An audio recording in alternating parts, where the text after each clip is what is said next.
আওয়ামী লীগকে আফ্রিকান মাগুর মাছের সঙ্গে তুলনা করে বিএনপির সিনিয়র যুগ্ম মহাসচিব অ্যাডভোকেট রুহুল কবির রিজভী বলেছেন, আওয়ামী লীগ ছিল আফ্রিকান মাগুর মাছ, যা পেত সবই খেয়ে ফেলত।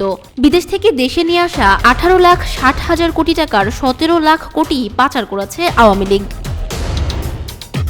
শনিবার দুপুরে বরিশালের বাকেরগঞ্জ উপজেলায় অনুষ্ঠিত এক সভায় প্রধান অতিথির বক্তব্যে তিনি এসব কথা বলেন। আমরা বিএনপি পরিবারের উদ্যোগে বাকেরগঞ্জ উপজেলার দুধল ইউনিয়নের জাহাঙ্গীর হোসেন মোল্লা ডিগ্রি কলেজ মাঠে এ সভা অনুষ্ঠিত হয়। ছাত্র জনতার আন্দোলনে বরিশাল বিভাগের 31 শহীদ পরিবারের প্রতি সহমর্মিতা প্রকাশে এ সভার আয়োজন করা হয়। এর আগে রুহুল কবির রিজভী উপজেলার সুন্দরকাঠি গ্রামে শহীদ আরিফুর রহমান রাসেলের কবর জিয়ারত করেন।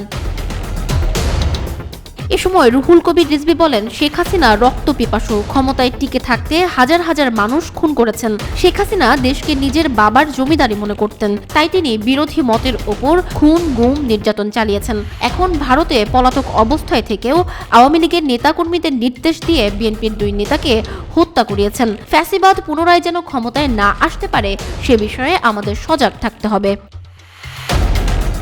ছাত্র জনতার আন্দোলন নিয়ে রিজভী বলেন, আন্দোলন তো 1 মাস হয়েছে, কিন্তু শেখ হাসিনার পতনে 16 বছর জনগণ রক্ত ছড়িয়েছে। শেখ হাসিনা রক্তপিপাসু, তিনি জীবন নিয়েও ক্ষমতায় থাকতে চেয়েছেন। এত সংগ্রামের মধ্য দিয়ে যে আত্মত্যাগ মানুষ করেছে, সেজন্য ক্ষমতাকে ফিরিয়ে দিতে বেশি কালক্ষেপণ ঠিক হবে না। অন্তর্বর্তীকালীন সরকার নিয়ে তিনি বলেন, ডক্টর ইউনূসকে আরও বিচক্ষণ হতে হবে, কেননা আজকে সয়াবিন তেল খোলা 175 টাকা, অথচ বোতলজাত 170 টাকা। এই সরকারকে পদক্ষেপ নিয়ে সিন্ডিকেট বন্ধ করতে হবে। মানুষ অন্তর্বর্তী সরকারের কাছে অনেক কিছু প্রত্যাশা করে।